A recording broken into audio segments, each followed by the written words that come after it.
अगर जांच करिए तो दोबारा राम मंदिर की खुदाई करवाओ नीचे से कि वहाँ हिंदू मंदिर था या बौद्ध स्थान था। और सबसे पहले मंदिरों को हटाने की जरूरत है।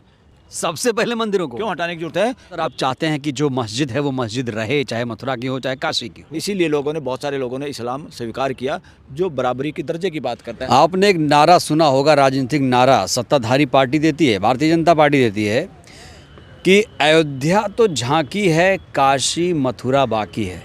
मामला कोर्ट में चल रहा है, ज्ञान व्यापी का मामला, और मथुरा में जो ईदगाह मस्जिद है उसका भी मामला।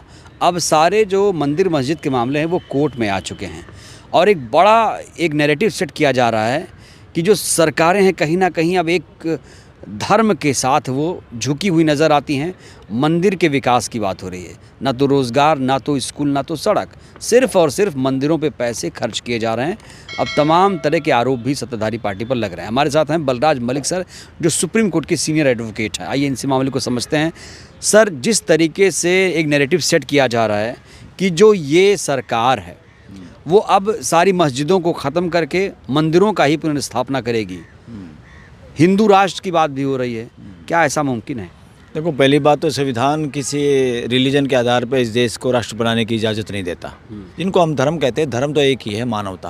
पूरी मानव जाति जिसको पसंद करती हैं और पूरी मानव जाति और मानवता के लिए पूरी दुनिया जिन अच्छी बातों को मानती है, जिस पे हमारा कोई एक दूसरे से टकराव नहीं है, वो है असली धर्म। बाकी सारे समुदाय हैं। और इसी तरह से हिंदू धर्म की जो बात करें, हिंदू राष्ट्र की जो बात करें, वो अनकॉन्स्टिट्यूशनल, असंवैधानिक है। अगर यहाँ हिंदू राष्ट्र की बात होगी तो उसके साथ फिर खालिस्तान की भी बात होगी, और खालिस्तान की बात करने वालों की भी फिर उतनी सुनी जानी ज़रूरी है जितनी हिंदू तौर या हिंदू राष्ट्र बनाने वालों की सुनने की बात है। फिर कहीं और तरह की भी बातें होंगी देश में। ये देश के लिए गलत है, इसमें कोई देश का भला नहीं, ये मानवता के खिलाफ है, मानव जाति के खिलाफ है, पूरी मानव जाति के। सर, आस्था का मामला है और आस्था दोनों तरफ से जो भावनाएं होती हैं ठेस पहुंचती हैं, चाहे वो हिंदू हो चाहे मुसलमान हो। मंदिर जब टूटती है तो हिंदू भाइयों को दर्द होता होगा जाहिर तौर पर, जब मस्जिद गिरती है, टूटती है, तो उतना ही मुसलमानों को भी तकलीफ होती होगी। तो आखिर इन विवादों में सरकारें क्यों पड़ी हुई हैं? क्यों नहीं कोई बीच का रास्ता निकाला जाए जिससे हिंदू मुसलमान सब भाईचारे के साथ देश में रहें? क्यों मंदिर मस्जिद में देश को उलझाए रखना चाहती हैं सरकारें? देखो, इसमें नीत स्वार्थ है, इसमें देश का कोई हित नहीं है। और जब देश आज़ाद हुआ, संविधान लागू हुआ, उसी के साथ एक कानून भी बन गया देश में कि आज़ादी से पहले जो भी धार्मिक स्थान जहाँ पे है उसका कोई विवाद अब इस देश में नहीं होगा। जो जैसे बना हो, जहाँ बना हो, उसका कोई मसला नहीं है। इसलिए उस बात पे जाएं तो सारे मसले जानबूझ के पैदा किए जा रहे हैं, क्योंकि इनका कोई फ़ायदा नहीं है।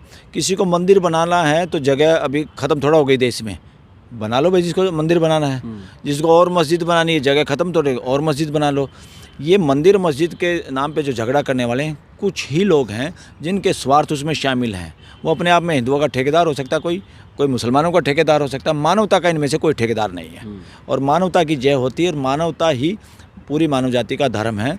पूरी मानव जाति, न केवल 140 करोड़ भारत के लोग, पूरी धरती के 700-800 करोड़ लोग एक जैसे हैं। हमारा हार्डवेयर में फ़र्क है, शकल सूरत में फ़र्क हो सकता है, हम भाषा अलग बोल सकते हैं। सरकार अगर सॉफ्टवेयर पूरी मानव जाति का एक है, और मानव जाति ना हिंदुओं ने बनाई, ना मुसलमानों ने बनाई, ना XYZ ने बनाई। ये प्रकृति में की चीज़ है, और प्राकृतिक नियमों के अनुसार हम सबको मिलजुल के सह अस्तित्व में जीना है। इससे बड़ी कोई मानवता नहीं। कहा जा रहा है कि मोदी जी हिंदू युवा सम्राट हैं। अब तो जो गलतियां हुई बाबर के ज़माने में, अकबर, औरंगजेब, शाहजहां के मुगल काल में, उसे अब सही किया जा रहा है। सब गलत करके चले गए, जहां मंदिर थी वहां मस्जिद बना दिया। तो कह रहे ये हमें सही करना, ठीक करना है इसे। बात सुनो, क्या ठीक करेंगे? उस वक़्त भी जो लोग थे, मुग़लों के राज में जो लोग थे, वो मुग़लों के सेनापति तो हिंदू थे, राजपूत भी थे। और हिंदुओं की जो सेना थी सो कॉल्ड, उनमें मुसलमान वो थे, कईयों में सेनापति। वो हिंदू मुसलमान की लड़ाई ही नहीं थी, ये जानबूझ के इतिहास को ख़राब करना चाहते हैं। वो तो राजाओं की लड़ाई थी, और राज लेने के लिए वो लड़ाई करते थे। अरे राज, मुग़लों की लड़ाई, रिश्तेदारी करे जयपुर के राजा वो हिंदू और ठेकेदार, और राजपूत राजाओं ने अपनी बेटियां ब्याही मुग़लों के साथ। भाई उनके लिए तो कोई संप्रदाय या धर्म आड़े नहीं आया। वो तो राजा के साथ अपनी लड़कियां एक दूसरे के साथ ब्याहते थे, और देश को लड़ा रहे, मूर्ख तो बना क्या रहे। सिर्फ ये ध्रुवीकरण का मसला है? असल बात बताऊं मैं, इस्लाम के बाद इस देश में एक चीज़ का फ़ायदा ज़रूर हुआ। वो क्या हुआ? जिन लोगों को अछूत कहते थे, SC ST, जिनको विचारों की गिनती वर्ण में भी नहीं थी, इस देश की अगर सबसे खतरनाक कोई चीज़ है तो वो वर्ण व्यवस्था है, जिसको दफन कर देना चाहिए। और वर्ण व्यवस्था में ही कुछ लोग विश्वास करने वाले जो अपने आप को दूसरों से सुप्रीम मानते हैं, उस वर्ण व्यवस्था को पुख्ता करने वाली विचारधारा या किताबें, वो सारी इस देश का विनाश करने के अलावा उन्होंने कभी भला किया नहीं।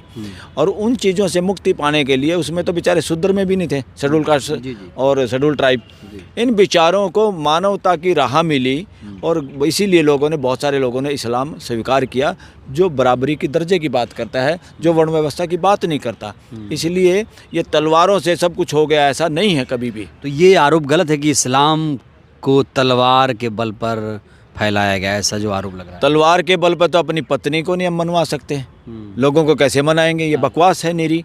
तलवार के बल पे नहीं, कुछ लोग लालच के बल में तो हो गए, जैसे आज के नेता अपने पदों के लिए, अपने मंत्रालय के लिए, अपने MP की सीट के लिए, इसलिए पार्लियामेंट गूंगी हो जाती है, देश के खिलाफ कोई फैसला उसमें शामिल हो जाते हैं, या जो पर्सन पूछने के लिए तैयार नहीं होते, ये हैं। उससे आज का तो वो देखो ना कि कैसे आदमी सत्ता के लिए लालची और घटिया हो जाता है। उस वक्त भी ऐसे हुए, जनता को कोई लेना देना नहीं था, जनता को तो कहाँ पता था, कई बार तो पता ही नहीं होता था, कहाँ कम्युनिकेशन के साथ में थे, कौन आया, कौन लड़ रहा है, कौन राजा, कौन रानी, किसने किसके साथ ब्याह कर लिया, किसने क्या कर लिया, सब बकवास है, सब बकवास है। तो सर, आप हिस्ट्री को जानबूझ के बदनाम किया जा रहा है। ये वर्ण व्यवस्था को चोट जब पहुंची इससे, इस्लाम से, तब दर्द हुआ।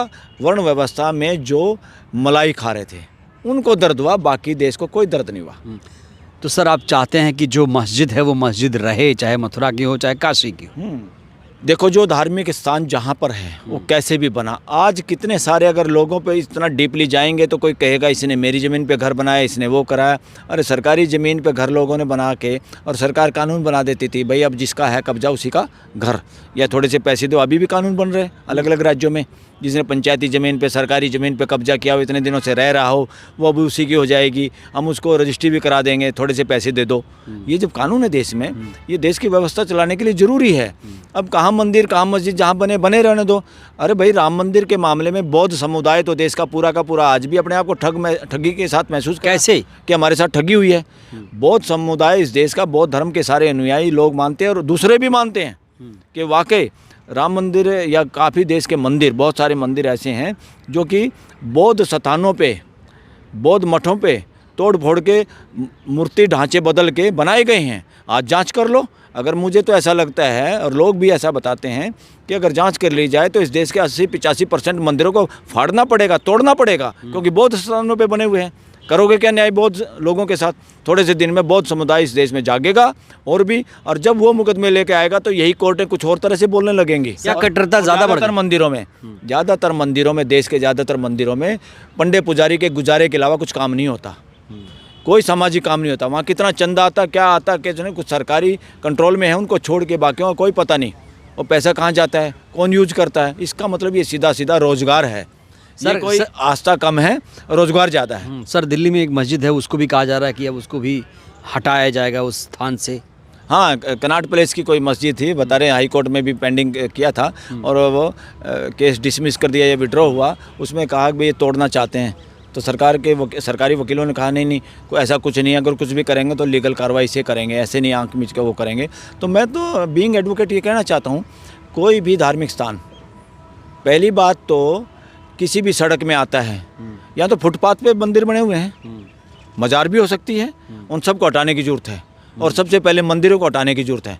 सबसे पहले मंदिरों को क्यों हटाने की जरूरत है? क्योंकि मेजोरिटी में ज़्यादा किसकी है?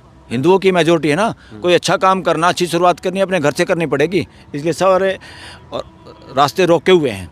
बहुत सारे मंदिर सड़कों पे, फुटपाथ पे बने हुए हैं, लोग गुजारे कर रहे हैं, फुटपाथ को घेरे हुए हैं, उन पे ध्यान किसी का जाता नहीं। हाई मस्जिद हो रही है। अरे मंदिर मस्जिद सब के लिए एक जैसा कानून तो हो, और पुरानी जितने मंदिर मस्जिद जहाँ भी हैं, इनको झगड़े में पड़ने की जरूरत नहीं, कोई किसी की जांच करने की जरूरत नहीं। अगर जांच करिए तो दोबारा राम मंदिर की खुदाई करवाओ नीचे से, कि वहाँ हिंदू मंदिर था या बौद्ध स्थान था।